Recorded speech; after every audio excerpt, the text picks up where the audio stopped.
r/AskReddit by Reddify. What are you still salty about? 6th grade history test. I wrote a full-page essay about Alexander the Great. The next day I was called into the principal's office. The girl who sat next to me had copied me and written the exact same essay. The principal knew this girl personally, knew she would never cheat, and was very disappointed in me. She didn't punish me because she couldn't prove anything, but was cold to me for all of middle school. Duck you. I didn't cheat. She cheated and bullied me all the time. Not as bad, but in middle school, if you had an A in the class and missed less than 3 days for the school year, you didn't have to take the finals. Favorite girl who missed weeks was able to take off the last 2 weeks as well. Oh, I'm sure she would have made an A. Ducker. I had an A, but missed 2 days and then left early one afternoon and that disqualified me. We had the same grade, but apparently I had to take the ducking test to prove I was just as capable. My class valedictorian transferred to my school sophomore or junior year just so she could be valedictorian because she wasn't at her other school. Then she proceeded to miss most of her classes because she did dual enrollment and was still valedictorian. Ash. You weren't even a part of our class.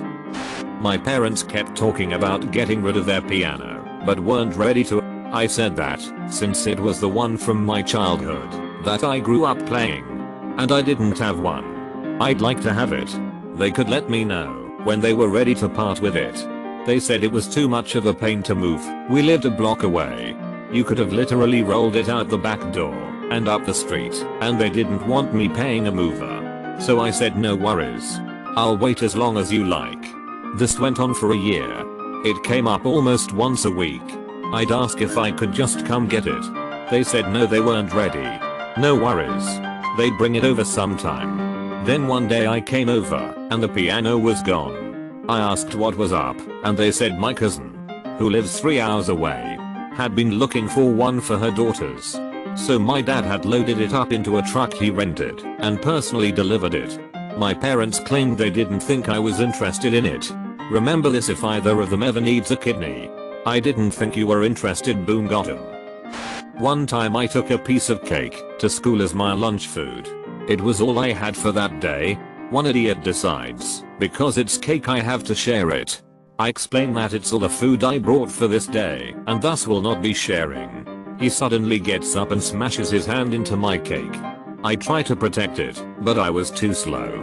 It also happened after the cafeteria closed, so I had nothing to eat that day. I'm still mad about that and hope that guy has a terrible job now and is unhappy. Not that I hold grudge or anything. You should track him down and ruin his cake.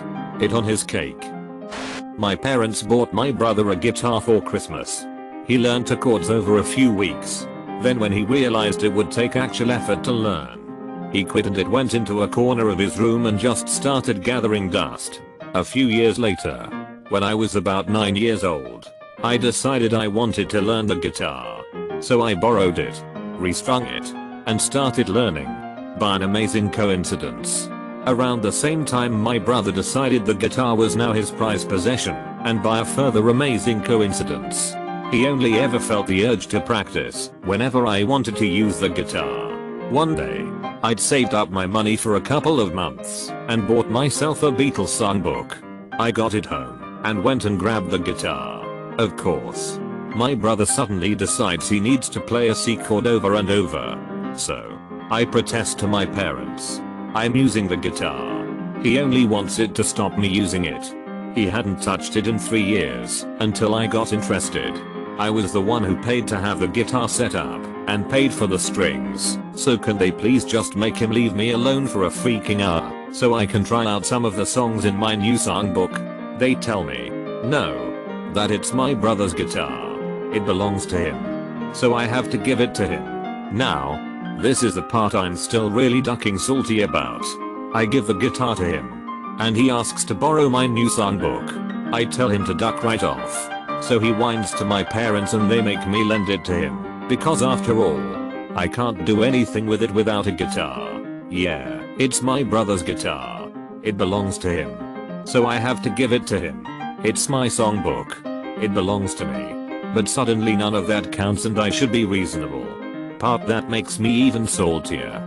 I asked for my own guitar for Christmas and was told no because we spent hundreds on one for your brother and he never learned it.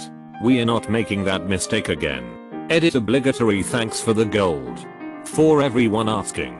I now have 6 guitars and have been playing for 20 years. I haven't had any contact with my brother in 10. He's a legitimate sociopath. Oh. And a couple of years ago, my parents admitted they'd made a duck ton of mistakes when we were growing up. Due to my brother's sociopathic nature, they had no idea how to deal with him and apologized for giving me the itty end of the stick so many times to avoid conflict with him. Not saying it excuses itty parenting, but I give them some credit for admitting to it and apologizing for it. I got angrier and angrier reading this it. I even knew how it would end. That's bullet, bro. I'd still be salty too. Well, as I responded to someone else. A few weeks later, a friend of mine hearing me ish about it said his dad had an old acoustic that he never used and his dad said I could have it because it was just taking up space. Same day I got that. 2 of the strings somehow managed to snap on my brother's guitar. Almost as if someone rigged it that way. Funny how things work out. When I was like 8 years old, I came into possession of a comic book. I don't remember what it was. All I can remember is how excited I was to open it up to read it. I had an older cousin who was around 14, and he demanded he read it first. Even though it was mine. We got into a huge fight about it, and for some reason all the adults who were around said I should share with him and let him read it first. So I begrudgingly let him. I sat across from him as he read the comic, and I swear he took his sweetest time. He took forever reading, and I waited patiently for him to finish. As soon as he finished, he got up, walked it over to me, and just as I reached out to read it, he ripped it up and shredded into pieces while laughing. To say I was pissed is an understatement. If I had a knife on me at that exact moment, I swear I would have stabbed him. This was over 30 years ago, and anytime I run into the same cousin I say hi, but immediately mutter to myself, you comic book ripping Methodica. It's insane how much these little things stay ingrained in us. Yes. We need closure. Did the adults do anything? It always amazes me. Parents were kids once too. Faced with similar sibling injustices. Once you become a parent, does some switch flip in your head where you can't see the BS from your childhood days repeating? My mother once deliberately scheduled a family trip to Disney World so that I couldn't go. After throwing a massive party and paying for flights and accommodation for our entire extended family for my brother when he joined the Navy, my mother refused to pay PS15 for my official university graduation picture. On my 21st birthday, she volunteered me to taxi all my relatives to the restaurant/bar where my party was held, after making about 8-10 mile round trips. I waited at home for 2 hours until my cousin finished work to drive me to my own party. When I moved to the States, my parents organized a big family get-together as a bon voyage party. It was catered like a wedding, where you have to make your choice of meal ahead of time, so the caterers knew how many of each thing to make. She forgot to order a meal for only one person out of about 50. Can you guess who didn't get to eat? How is that not deliberate at that point? Being stiffed $900 worth of pay. I was working for a Reich who owned a cleaning company, and she drove a E-Class Mercedes-Benz sedan. Found out she had a history of stiffing pay from her employees. Duck you. File a complaint to your state Department of Labor. I had to do this when a former employer stiffed me on my final paycheck and refused to provide pay stubs. After they refused to respond to my requests, I wrote them a letter threatening legal action. So they paid me 70% of what I was owed. So I filed a complaint, and they immediately gave me the other 30% once Dole contacted them with the case information. I was gonna say, even if the company that owes you money cites some random clause or something that you signed for, why they aren't paying you. If you get in contact with the duel, they will change their minds about your paycheck very quickly. Costs way more in money and reputation if they have to go to court about paying some poor waiter a few $100s. My freshman year of high school, I overheard my friend asking his girlfriend if she brought in donuts she had previously promised. Being me, I chimed in and said, yeah, where are my donuts? not expecting to actually get any. Well, fast forward a couple weeks to after I had forgotten about this incident.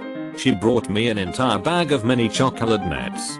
Since it was an entire bag, I decided to share with my friends at lunch. This was my mistake. All was going well until one of my other friend's girlfriend took the entire bag into the girls' bathroom and ate all of them. All of them. I'm still salty. This happened 5 years ago. TL. Doctor, girl stole my donuts. I'm still sad. Wreck. That. Ash. Thought Patrol have been notified. Built a website for my uncle under a very tight deadline and requirements. We had agreed on a cut rate. Family and friends discount. He was trying to get elected as a judge. Put in ridiculous hours on it. Met the deadline. Asked to be paid. He ghosted me. Couple years later he tries the same thing. Lost the election BTW. For a startup venture. Gave him a ridiculously high rate and demanded full payment up front. Ghosted me again. When I see him, which is rare, he makes no mention of it. He was also disbarred instead of going to jail because he got involved in a scheme. Naciel all the way on this. Duck him. Never liked him. This made me angry for you. People don't realize how much work goes into web dev and take it for granted. You'd think you could trust family. Never do business with family. By contrast, I did consulting work for my other uncle, the brother of the Dow Checano. I was the ad guy for his growing law firm. Day 1. Signed a retainer agreement. We sat down and said, first things first, this is business, not family. As you might imagine, that relationship worked out great. When they got too big for me to do the work at night and on the weekends, and it was too frequent, I handed them off to a consulting firm gracefully, and we mutually agreed it was time to go our separate ways on that. Love my uncle. The good lawyer. Great guy. Takes care of me and my family. The other one, I've got no use for. Make sure to like and subscribe so we can watch together.